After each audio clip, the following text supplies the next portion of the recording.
Kematian Yesus di atas kayu salib bukanlah proses yang singkat karena begitu panjang. Dia harus menjalani jalan di mana dia memikul salib, dia harus terseok-seok. Bayangkan kayu yang kasar, kayu yang berat harus dia pikul, sementara daging di tubuhnya sudah terkoyak-koyak karena dicambuk.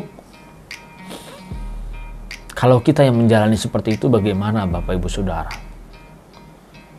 Sungguh menyedihkan. Tetapi banyak orang justru tidak menyadari, bahkan memutarbalikkan. Ya, kita maklum pemikiran-pemikiran yang mengatakan bahwa itu bukan Yesus yang disalib tapi Yudas. Itulah pemikiran-pemikiran dari iblis, dan saya harus tegas katakan itu pemikiran dari iblis.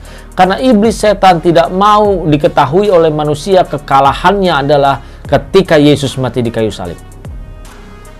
Dan iblis berusaha supaya gagal agar Yesus tidak mati di kayu salib.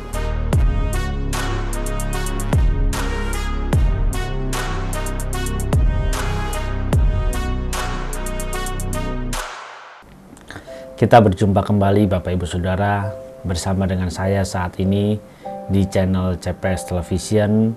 Mari bagi Bapak Ibu Saudara yang baru pertama kali mengunjungi channel ini dan belum pernah mengklik subscribe, ayo dukung saya dengan klik tombol subscribe, klik gambar loncengnya, lalu pilih semua notifikasi supaya setiap video-video yang terbaru yang saya upload, Bapak Ibu Saudara dapat menerima pemberitahuannya.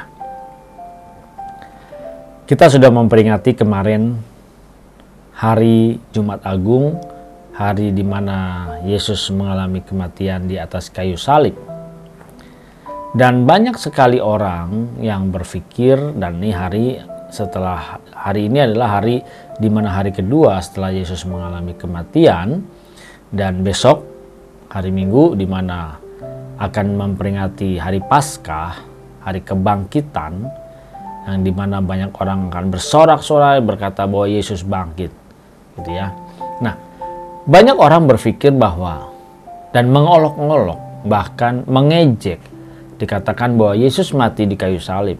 Yesus saja kalah sama iblis, Yesus saja kalah sama prajurit-prajurit yang menyalibkan dia. Yesus tidak bisa membebaskan dirinya.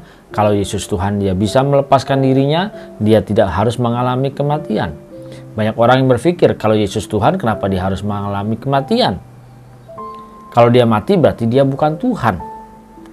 Inilah sering sekali banyak orang berpikir seperti itu. Sadar tidak, yang dihadapi itu bukan manusia. Yang dihadapi adalah penghulu-penghulu di udara, setan, iblis, dan kroco-kroconya, di mana mereka semua menggenggam jiwa manusia dan mereka berusaha menyeret jiwa manusia untuk dibawanya masuk ke dalam api yang kekal bersama-sama dengan iblis itu. Maukah Bapak Ibu masuk bersama-sama ke dalam api yang kekal bersama dengan iblis? Pasti tidak mau. Saya yakin tidak ada yang mau, Bapak Ibu Saudara. Makanya sampai sekarang ini banyak sekali orang yang tidak percaya kepada Yesus mengolok-olok dan mengata-ngatai, bahkan menghina bahwa Yesus bukan Tuhan karena dia mati. Karena dia buktinya tidak bisa membela diri, dia tidak bisa menyelamatkan dirinya dan turun dari kayu salib. Dan bahkan banyak yang meragukan dan berkata bahwa itu bukan Yesus, itu Yudas. Iblis sengaja memutarbalikkan karena iblis tidak mau kekalahannya diketahui oleh manusia. Padahal kematian Yesus di atas kayu salib itu bukti kekalahan iblis, itu bukti kekalahan setan, itu bukti kuasa kegelapan dihancurkan dan diruntuhkan, bahkan diporak-porandakan melalui kematian Yesus di atas kayu salib. Kematian Yesus di atas kayu salib bukanlah proses yang singkat karena begitu panjang. Dia harus menjalani jalan di mana dia memikul salib, dia harus terseok-seok. Bayangkan kayu yang kasar, kayu yang berat harus dia pikul, sementara daging di tubuhnya sudah terkoyak-koyak karena dicambuk. Kalau kita yang menjalani seperti itu, bagaimana Bapak Ibu Saudara?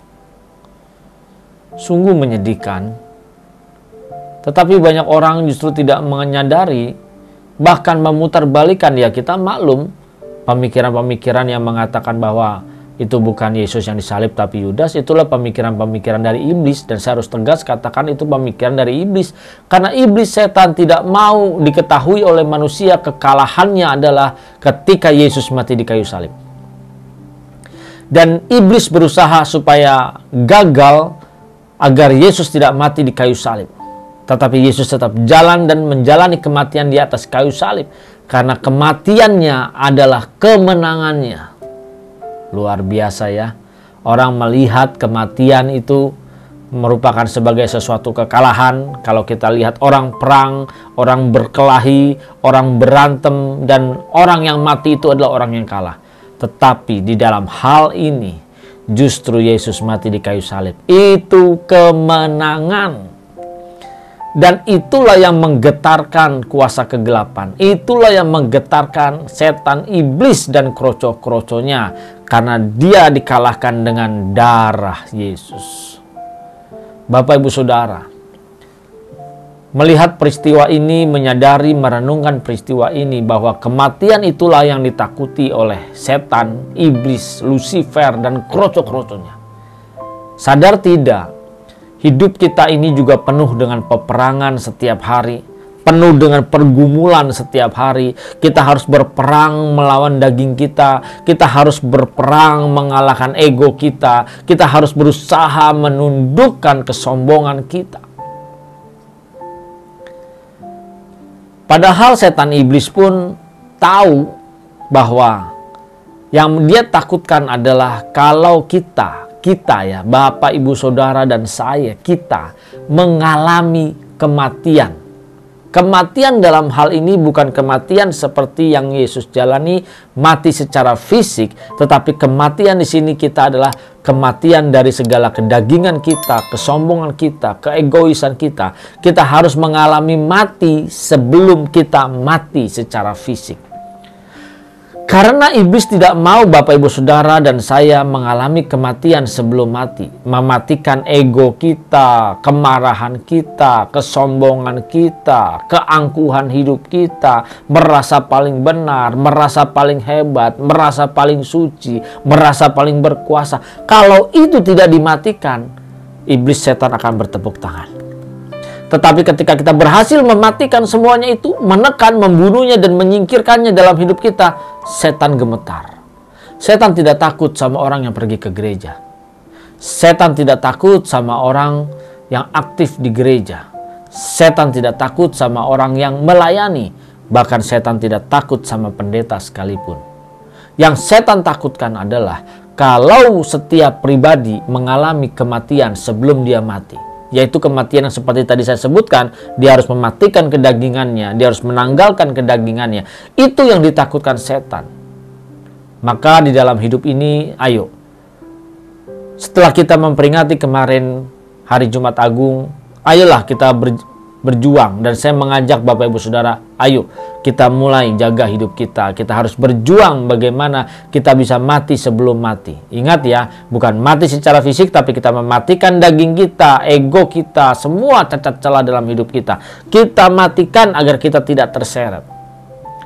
Dan ketika kita mengalami kematian sebelum mati, itulah yang membuat setan iblis gemetar. Dia takut kalau Bapak, Ibu, Saudara mengalami kematian sebelum mati. Tapi kalau kita tidak bisa mematikan daging kita, belum mengalami kematian sebelum mati, setan iblis akan bertepuk tangan. Silakan ke gereja, silakan melayani, silakan berkhotbah, silakan mau ngapain aja di gereja. Setan tidak takut.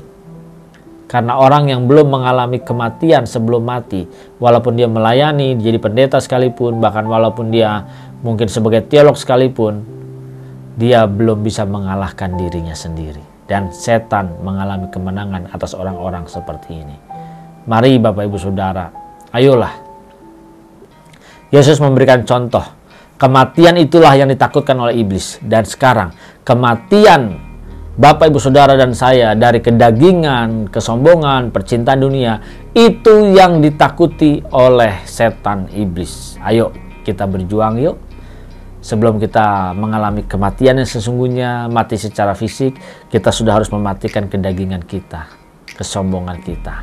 Dan kita percaya kita pasti menang bersama dengan Tuhan. Mari Bapak Ibu Saudara yang baru pertama kali mengunjungi channel ini, jangan biarkan berkat ini berhenti di tangan Bapak Ibu Saudara. Share. Yang diberkati, jangan lupa berikan tanda like, silakan tinggalkan komentar. Dan dukung juga saya dengan klik tombol subscribe, klik gambar loncengnya, pilih semua notifikasi supaya setiap ada video-video yang terbaru yang saya upload, Bapak Ibu Saudara dapat menerima pemberitahuannya. Tuhan memberkati, salam transformasi.